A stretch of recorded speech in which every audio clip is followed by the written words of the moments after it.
Camillo.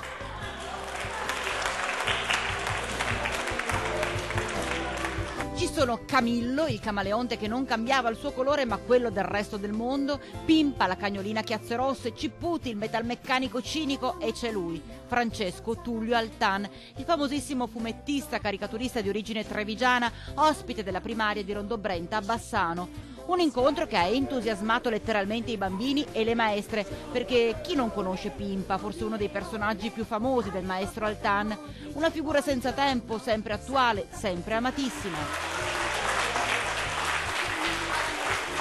Io ho trovato in tutti questi anni che i bambini piccoli che sono i lettori della Pimpa non sono cambiati poi tantissimo. C'è sempre questo fascino del disegno, del fumetto, del colore.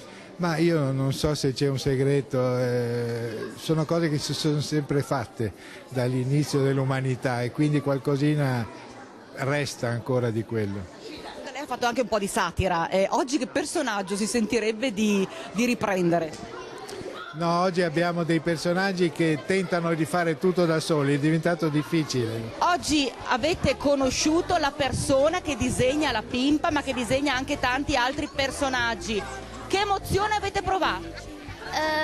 Felicità e curiosità, emozione e scoperte. È bravo e molto gentile, un grande amico.